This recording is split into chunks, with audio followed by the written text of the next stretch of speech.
My dog just walks by her room, so she doesn't bother me. Hey, so we're doing chapter 3 this time. So, here we go. First, we have just the 3's because there's 3 of them. I don't understand why people do this. It's like, cool, there's 3, so just do 3, 4, and 5. So, here we go. F of x is equal to 2x squared minus 3x. G of x is equal to 2 minus x. It wants us to do these functions problems. So 3a states the function's f minus g of x, and we want to simplify for that. So we know that f minus g of x is equal to fx minus gx, because that's how functions work. So if we then if we take all of these and put them back into here, we get 2x squared minus 3x minus parentheses. We have to have that parentheses. 2 minus x. And then now we just simplify everything down. I hope that you can do rather simple stuff like this. 2x squared negative 3x plus x is negative 2x minus 2. The textbook stops here, but I'm going further because I can and because you should. That's our answer. But this is what our textbook has. Alright. F composite of g of x. In other words, that looks like this. That's just what that looks like. So, now let's plug in this g of x. F g of x is 2 minus x. And then we're trying to figure out what does that equal. So basically what that means here is for every occurrence of x here, instead of plugging in an x like this one says, we're plugging in a 2 minus x. So we have 2 minus x, because that's where an x occurs. So we replace it with 2 minus x squared minus 3. X occurs here, so 2 minus x is what actually we put in. And then now we solve. So 2 negative x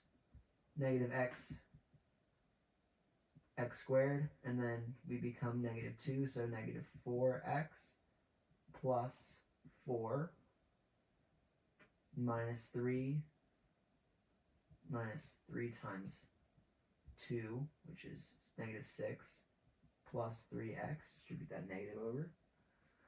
Alright, now let's go further.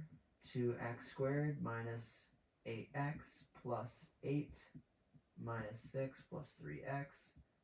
2x squared minus 8x plus 3x is minus 5x plus 2.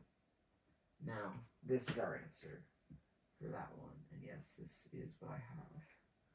Alright, now let's go further. F of g of negative 4. This is ironically the easiest one. Why does it come last? I don't know. So, every occurrence of x here, we replace with a negative 4. So, function, let's plug in our g of x, which would be 2 minus, but every occurrence of x is actually a negative 4. Negative 4. So f2 minus negative 4, which is plus, so f6. Same thing, literally just with a different function and a different number. So 2, every x occurrence is actually a 6, 2 squared, minus 3, every x occurrence is under our number instead. And then now we solve. 2 times 36 minus 18. 2 times 36 is 72 minus 18. 72 minus 18 is 54. And then that is our answer for our 3's. And now we go on to do our number 5.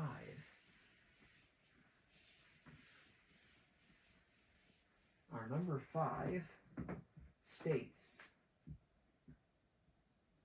that g of x is equal to 2x squared minus 5x. And that it wants us to solve for this giant. Gx, let's see, that's a plus, not a minus. See chapter 2 for why that's important.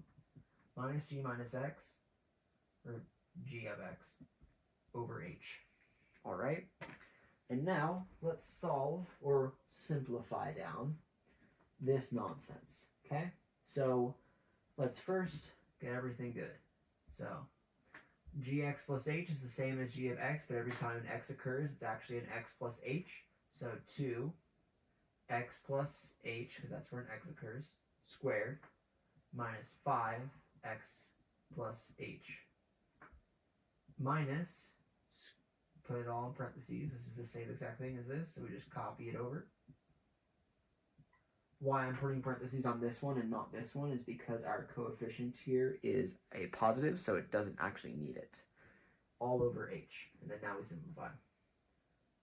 2x squared plus 2xh plus h squared minus 5x minus 5h minus 2x squared plus 5x. The hardest part about this is just keeping all of your positive and negative signs straight, because it's so much distributing. And if you can get that down, you get it all right. But I see most problems occur when people forget to carry those. They forget parentheses happen here, so they forget to distribute that negative, and then a bunch of problems happen in regards to that. Not a plus, that's a minus. See, I literally just did it. And making sure you write this down is really just the crux of it, because if you can write this all down, then you see the mistakes before they happen, because you're thinking about it while writing it down. So it's like giving your brain time to simmer on how it actually works. There's no 2x squared or 2h squared with that. There's no 4hx. And then now let's grab another marker color. This is our x's. And then there's no other h. So I'm going to just do different symbols for all of those. All right? And then this h will come in later. Okay? 2x squared minus 2x squared, those all cancel out. That's brilliant for us. So 2h squared, that's on its own. 2h squared, I'm going to do that one first. Plus 4xh, that one's also on its own. Negative 5x plus 5x is 0. Also amazing. Alright, now minus 5h. Okay, all over h. All of these have an h, so we can divide them all out. 2h plus 4x minus 5. Now, is that our answer? According to my paper and according to our textbooks, yes it is. And that is 5 solved. I don't know why I went slanted at the end of that. I think it's just because I'm facing that way. But, pardon. Okay, that's our solution for number 5. Again, hardest part about that one is keeping positives and negatives straight. So, the next one we're doing is number 13. 13. This one I actually got wrong when I first did it. So, and I'll explain why I got it wrong, because then afterwards I got it right. So it's basically asking, with the function y is equal to negative 2, let's change that, regarding the function 4x minus 9 plus 3. So it wants to know change in point A, comma B. It wants to know the change in point A, comma B, which is a point on this function. And it wants to know general transformations. So it just wants to know what steps you take when you get everything done. So first we need to simplify this down to get our general transformations, which we're going to do first, because they're kind of like our guideline to find the changes in the point. So the first thing we have to do is get this x isolated. We have to make sure that the coefficient of x is 1.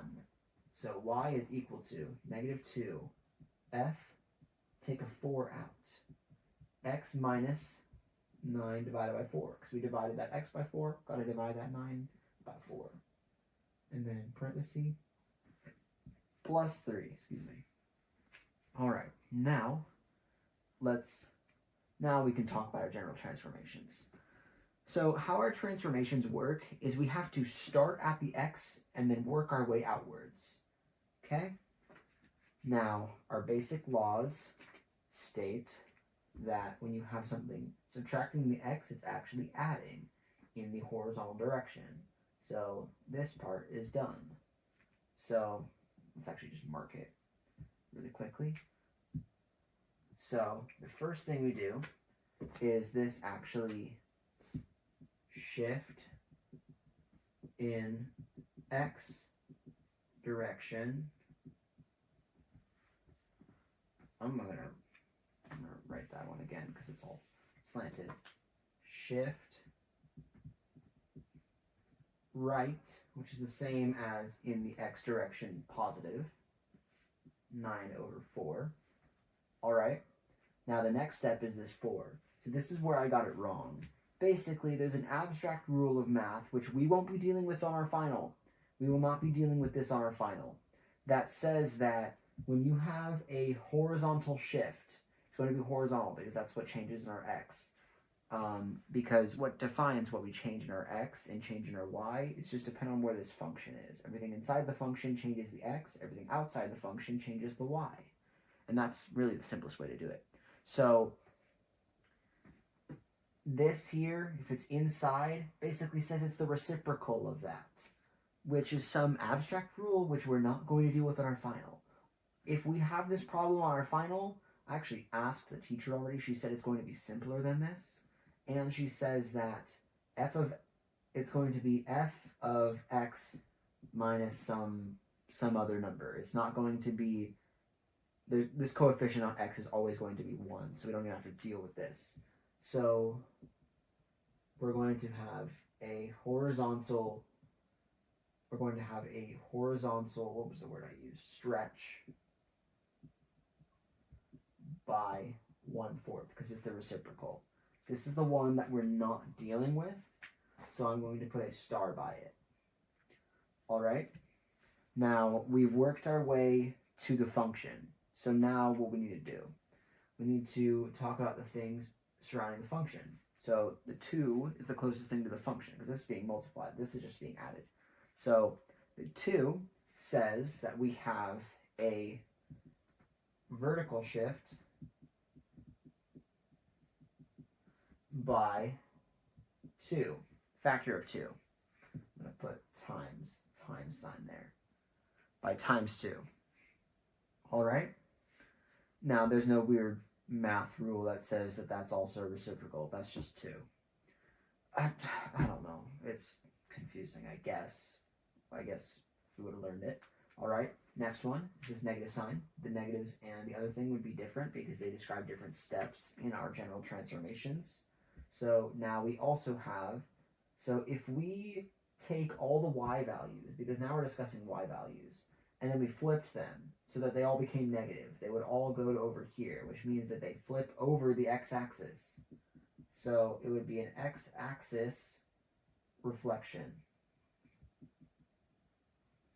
That was the one thing she said, is she said that we're not going to have a number as our coefficient of x, but there's a chance that we may have a negative. So we may have f negative x plus 4 or something like that, which don't get tripped up because this simplified would actually be negative x minus 4. So this would be a shift right, not a shift left, because the coefficient is like that. She said there wouldn't be any number other than 1 or negative 1. Okay, so we have an x-axis reflection. Now we move on to our last thing, which is this plus 3, which says that we will shift up by 3. So this is our completed general transformations. I'm going to also include that star in the bubble because we're not actually going to use it. And then now I'm going to cross it out because we're not using it. That was a great cross out. That was also a great cross out. Can I actually write a line right now? No. So now we need to look at our change in point AB. So first, with our general transformations, let's figure out what changes x and what changes y. Well, there were 2 things inside of it. They were the first 2. Okay, this changes x. Okay, there were 3 things outside. These change y. Okay, So our x here is A. Our y here is B. Okay? So now let's change things as if they were the point. Okay? So we have A, comma B. Now let's just move down the list of these things. This is what I said when I said that these were basically a cheat sheet. So, A minus B. Let's move down the list. Shift right 9 over 4. A minus 9 over 4. This is a shift right, so it's actually a positive. So there's also a horizontal stretch by 1 over 4, meaning that 1 over 4 is multiplied by A, not 1 over 4, it's A over 4 now, comma B. Okay? Now things are changing with our B's. So this is our finished A. Okay? So let's just write it all out again. This is a 9 over 4 and that's an A. That might be a bit confusing, but it's fine because you know that that's a 9 over 4 and that's an A over 4, right? Okay. Vertical shift by 2. So vertical shift by 2 becomes 2b. A over 4 plus 9 over 4, not A over 4. X-axis reflection, negative 2b. A over 4 plus 9 over 4, comma, shift up 3, negative 2b plus 3. There are no more steps to do. We've gotten through our checklist. This is our completed change in the point of A, comma, B. And that's our chapter 3. What did I do up here? Chapter 3, comma 5, comma 13. Yes. No. Chapter 3, number 3, 5, 13. Okay. That is our chapter 3, not our chapters 3, 5, and 13. Just 3.